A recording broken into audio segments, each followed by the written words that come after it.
Good morning student, good morning. My self Kailash छोटिया, मेरा नाम कैलाश छोटिया है।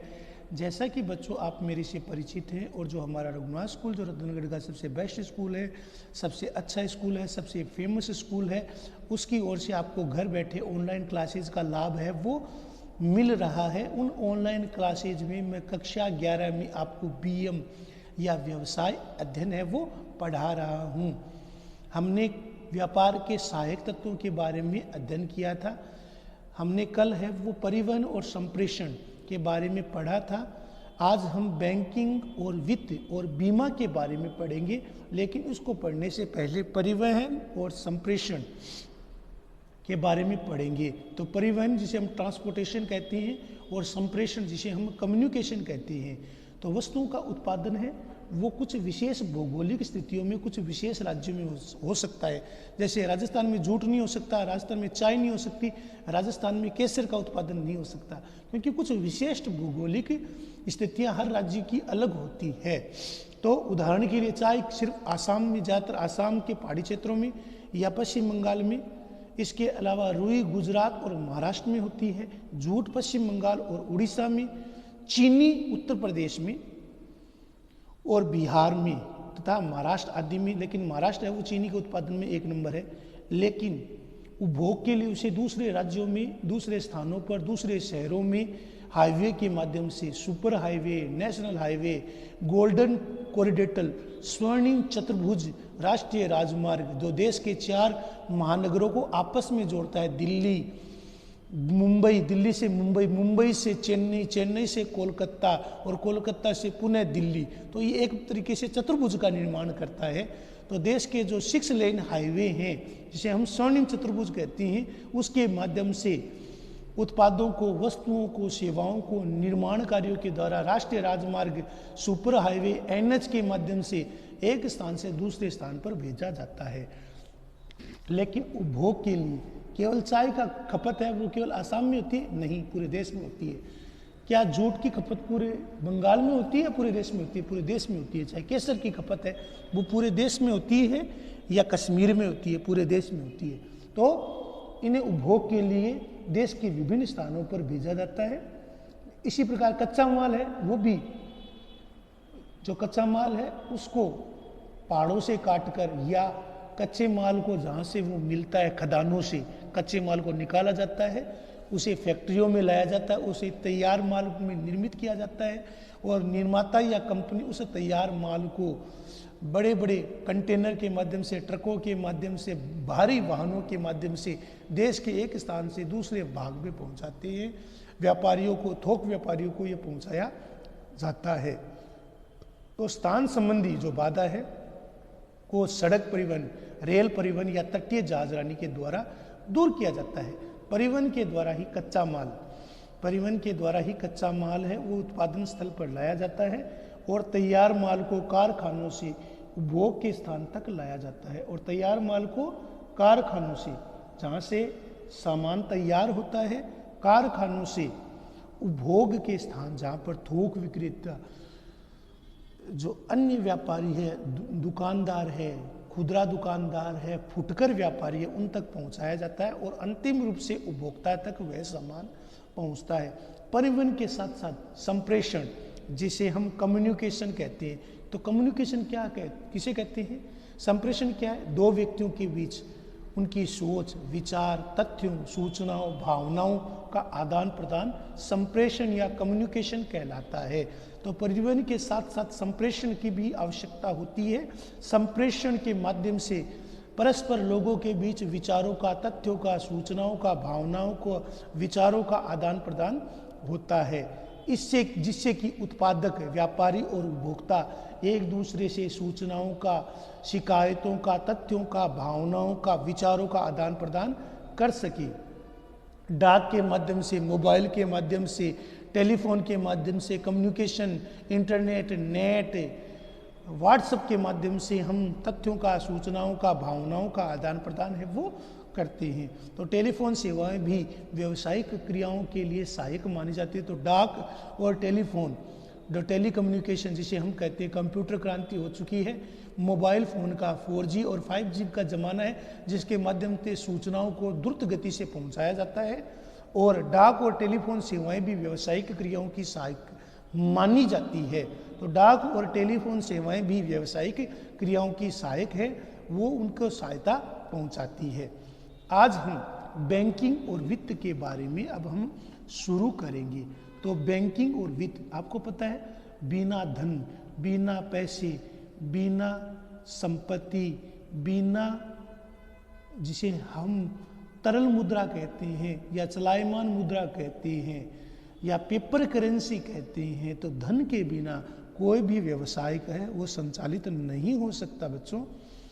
उसका संचालन, उसके लिए पैसे की, धन की, रुपए की आवश्यकता होती है, क्योंकि धन आवश्यक परिसंपत्तियों को खरीदने के लिए, ज़मीन खरीदनी हमें, फैक्ट्री लगाने के लिए, उद्योग लगाने के लिए, फैक्ट्री लगाने के लिए, इकाई लगाने के लिए, कंपनी लगाने के लिए, तो हम सबसे पहले ज़मीन खरीदते हैं, कच्चा माल खरीदते हैं, मशीनें खरीदते हैं, जो श्रमिक हैं उनको पैसा देते हैं, नित्य प्रति व्यय होता है, बिजली का, पानी का, उनका खर्चा होता है, तो उसके लिए धन की आवश्यकता होती है। और सबके पास नगद धन नहीं होता, नगद मुद्रा नहीं होती, तो व्यवसायी क्या करते हैं, या तो सेठ से, साहूकार से, अन्य बणिये से, या फिर यह धनराशि बैंकों से प्राप्त कर सकते हैं, ब्याज पर बैंक से यह राशि है वो प्राप्त कर सकते हैं। आपको पता है कि भारत में सरकार के पास एनपीए के तहत 10 लाख हजार करोड़ का ऋण बकाया है, वो व्यवसायियों के पास बकाया है, जो एनपीए हो चुका है, नॉन प्रोफाइल एसेट, जो पैसा है वो डूबने की स्थिति में है। व्यवसायिक आवश्यकता धनराशि बैंकों से प्राप्त करते हैं, और ज़्यादातर जो व्यवसायी है वो ऋण प्राप्त करके भूल जाते हैं बैंकों को, और बैंकों को पैसा वापस नहीं हो जाता, उसे सरकार एनपीए में रखती है। बैंक वित्त समस्या का समाधान करके व्यवसाय की सहायता करता है। बैंक क्या करता है, जो व्यवसायी होते हैं, व्यापारी होते हैं, उनको वो व्यवसाय में वित्त के रूप में सहायता करते हैं। ज़्यादातर जो व्यवसायी वो अपना ऋण चुका देते हैं, लेकिन जो बड़े बड़े व्यवसायिक समूह हैं, जो बड़े बड़े व्यापारी घराने हैं, वो अपना ऋण है वो समय पर भुगतान नहीं कर पाते, और सरकार के पास अतिरिक्त बोझ आता है, और एनपीए के तहत वो सरकार उसे फिर लास्ट में, अंत में सरकार क्या करती है, उस व्यवसायिक समूह की जो संपत्ति है उसको नीलाम कर सकती है। तो वाणिज्यिक बैंक क्या करते हैं, अधिविकर्षण, यानी आपके पास जो बैंक में जमा धन है उस जमा धन से ज़्यादा आपको ऋण प्रदान करना, उसे हम अधिविकर्षण कहते हैं। अधिविकर्षण का अर्थ क्या होता है, बैंक में जमा धन से अधिक धन है वो ऋण के रूप में देना, और नगद साख ऋण एवं अग्रिम के माध्यम से राशि उधार देते हैं। तो बैंक क्या करते हैं, विभिन्न व्यापारिक समूहों को, विभिन्न व्यापारिक घरानों को, विभिन्न सेठ और साहूकारों को जो फैक्ट्रियां लगाना चाहती हैं, तो वाणिज्यिक बैंक क्या करते हैं, अधिविकर्षण। अधिविकर्षण क्या है बेटा, किसी व्यक्ति, किसी व्यवसायी, किसी बणिये, किसी महाजन, किसी सेठ साहूकार, किसी व्यापारिक घराने या संस्थान का जमा राशि से अधिक राशि है वो ऋण के रूप में उपलब्ध कराना अधिविकर्षण कहलाता है। उन्हें नगद साख उपलब्ध कराई जाती है, ऋण दिया जाता है, अग्रिम के माध्यम से राशि उधार दी जाती है। ज़्यादातर जो व्यावसायिक बैंक है जो इन बड़े बड़े व्यावसायिक समूह को जो धन देती है, वो जो समय पर भुगतान नहीं होने पर सरकार उसे एनपीए, नॉन प्रोफाइल एसेट घोषित कर देती है, जिसके तहत वो डूबा हुआ धन माना जाता है। तो बैंक चेकों की वसूली, धन और स्थानों पर भेजने तथा व्यापारियों की ओर से बिलों को भुनाने का कार्य भी करती है। तो बैंक क्या करती है, चेक की वसूली, धन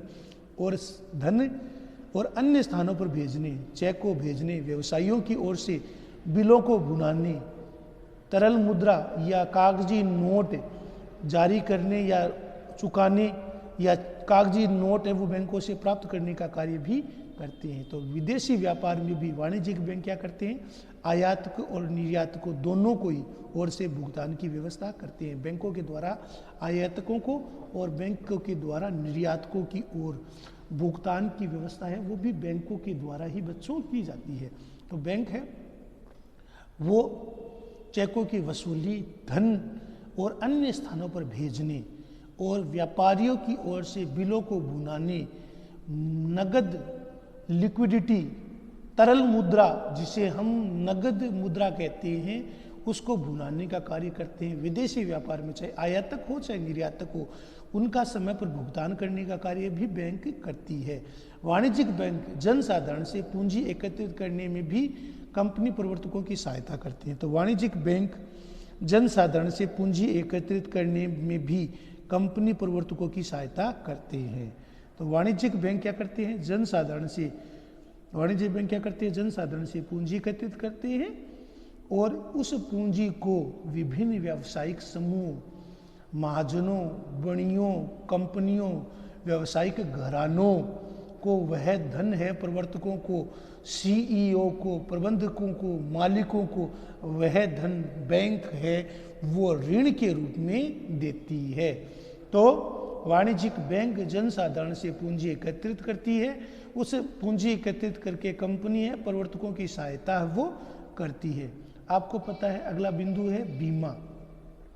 आपको पता है कि वर्तमान में कोई भी व्यवसाय, वाणिज्य, उद्योग, व्यापार है वो जोखिमों से अछूता नहीं है और जोखिम की संभावना उत्तरोत्तर बढ़ती जा रही है। जो जो व्यवसाय वाणिज्य का विस्तार हुआ है, जो जो बीमा क्षेत्र का विस्तार होता जा रहा है, जो जो जोखिम का विस्तार हुआ है, त्यों त्यों बीमा क्षेत्र का भी विस्तार होता है। तो आपको पता है व्यवसाय में अनेक प्रकार के जोखिम हैं। माल के खराब होने, नष्ट होने, मार्ग में नष्ट होने, खराब होने, आग लगने, इमारत के खराब होने, कारखाने में इमारत, मशीनरी के खराब होने, फर्नीचर में आग लगने, चोरी होने, जोखिम होने की संभावना है वो बनी रहती है। माल के एवं अन्य वस्तुएं चाहे वो गोदाम में हो चाहे मार्ग में, उनके खोने, आग लगने, क्षतिग्रस्त होने, लूटे जाने का डर है वो रहता है। ऐसी स्थिति में कर्मचारियों की दुर्घटना, व्यावसायिक जोखिमों से सुरक्षा आवश्यक है। तो कर्मचारियों की भी दुर्घटना हो सकती है, व्यावसायिक जोखिम से सुरक्षा की आवश्यकता होती है। ये जोखिम के द्वारा बीमित या जो कंपनी है, जो व्यावसायिक घराना है, वो बीमित के रूप में बीमाकर्ता से जोखिमों से सुरक्षा प्राप्त कर लेते हैं। प्रीमियम के रूप में LIC ले लेते हैं या बीमा पत्र का खरीद कर लेते हैं और प्रीमियम चुकाकर जो मार्ग में फैक्ट्री के नष्ट होने, आग लगने, सामान के जलने, माल गोदाम में खराब होने, मार्ग में माल के खराब होने से उसे सुरक्षा मिल जाती है।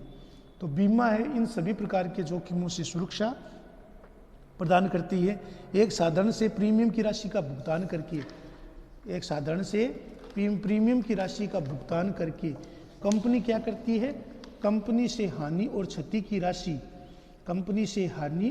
की राशि एवं शारीरिक दुर्घटना, अपंग होने, चोट लगने, हाथ पैर के टूटने या फिर बिस्तर में रहने या फिर पलंग पर हमेशा के लिए लेट जाने, अंग भंग होने, शारीरिक रूप से विकृत होने पर होने वाली क्षति की क्षतिपूर्ति है वो करी जाती है। तो बीमा कंपनियां क्या करती है? जो बीमा करा के, आपको पता है व्यवसाय में अनेक प्रकार का जोखिम है, अनेक प्रकार की समस्या है। कारखाने की इमारत, मशीन, फर्नीचर, उसमें आग लग जाती है, इमारत के नष्ट हो जाती है, चोरी हो सकती है, अन्य प्रकार का जोखिम है वो बना रहता है। माल के, सामान के गोदाम में या उसे खोने या क्षतिग्रस्त होने का भय रहता है। कर्मचारियों की भी दुर्घटना हो सकती है, कर्मचारियों को चोट लग सकती है, व्यवसायिक जोखिम से सुरक्षा आवश्यक होती है। बीमा इन सभी को सुरक्षा प्रदान करती है। एक साधारण प्रीमियम की राशि का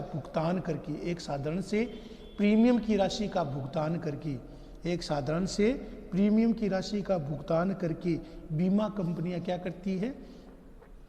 बीमित है वो बीमाकर्ता पर अपना जोखिम का उत्तरदायित्व है वो बीमाकर्ता को सौंप देता है। बदले में बीमाकर्ता बीमित को जोखिम से होने वाली हानि की क्षतिपूर्ति है वो करती है। तो कंपनी से हानि और क्षति की राशि एवं शारीरिक दुर्घटना होने, चोट लगने, शारीरिक रूप से अपंग होने या बिस्तर में गिरने, हमेशा के लिए बिस्तर में पड़े रहने की समस्या पैदा हो जाती है। आजीवन रूप से अपंग होने, बिस्तर में या पलंग पर हमेशा के लिए लेटने या चोट लगने से होने वाली जो क्षति है उसकी क्षतिपूर्ति है वो की जाती है। बीमित की मृत्यु होने पर उसके परिवार को संपूर्ण राशि और अपंग होने या शारीरिक रूप से या पलंग पर या बेड के ऊपर हमेशा के लिए लेटने की स्थिति में उसको बीमा बॉन्ड में निर्धारित शर्तों के अनुसार उसकी क्षतिपूर्ति है वो की जाती है। तो जैसा बच्चों मैंने आपको बताया है, आज हमने बैंकिंग और वित्त, तो बिना धन के व्यवसाय वो संचालन संभव नहीं। धन का उपयोग है वो संपत्तियों को खरीदने, जमीन खरीदने, कारखाना लगाने, कच्चा माल खरीदने, मशीनरी लाने, बिजली का कनेक्शन, पानी, कर्मचारियों को तनख्वाह, श्रमिकों को तनख्वाह आदि देने के लिए पैसे की आवश्यकता रोजाना होती है। व्यवसाय की आवश्यकता की पूर्ति है वो बैंकों से करता है। व्यवसाय की आवश्यकता की पूर्ति है बैंकों से उधार लेकर करता है। तो वाणिज्यिक बैंक क्या करते हैं? अधिविकर्षण, नकद साख, ऋण और अग्रिम चेक के माध्यम से राशि उधार देती है। बीमा इसी प्रकार बीमा के माध्यम से कारखानों में, इमारत में, मशीन, फर्नीचर में आग लगने, नष्ट होने, सामान के खराब होने, चोरी होने या मार्ग में नष्ट होने, गोदाम में नष्ट होने का खतरा बना रहता है। ऐसी स्थिति में व्यापारी या वाणिज्यिक व्यावसायिक समूह है वो प्रीमियम चुकाकर बीमाकर्ता से बीमा करवा लेते हैं, जिसके बदले वो साधारण सी प्रीमियम के बदले उनसे होने वाले जोखिम है वो बीमाकर्ता को सौंप दिया जाता है और बीमाकर्ता बीमित को प्रीमियम के बदले होने वाले जोखिम को वहन करने का वचन देता है। तो इस प्रकार मैंने आपको ये समझाया है बेटा, इसको आपको समझना है। एक साधारण से प्रीमियम की राशि का भुगतान करके बीमित है वो बीमा कंपनी से हानि या क्षति की राशि, शारीरिक दुर्बलता, शारीरिक दुर्घटना, नष्ट शरीर के अंग भंग होने या हमेशा के लिए बेड पर पड़ा रहने या हमेशा के लिए अंग भंग होने की स्थिति में होने वाली क्षति की क्षतिपूर्ति है वो बीमा कंपनी है वो अपने ऊपर ले लेती है। तो बीमाकर्ता और बीमित जिसने बीमा पॉलिसी प्रीमियम के बदले ली है और बीमाकर्ता जिसने हानि की क्षतिपूर्ति का वचन है वो दिया है। तो इसको आपको लिखना है, ये आपके दोनों पॉइंट आपको याद करनी है बेटा, ये आपका होमवर्क है, इसको लिख कर याद करना है। धन्यवाद।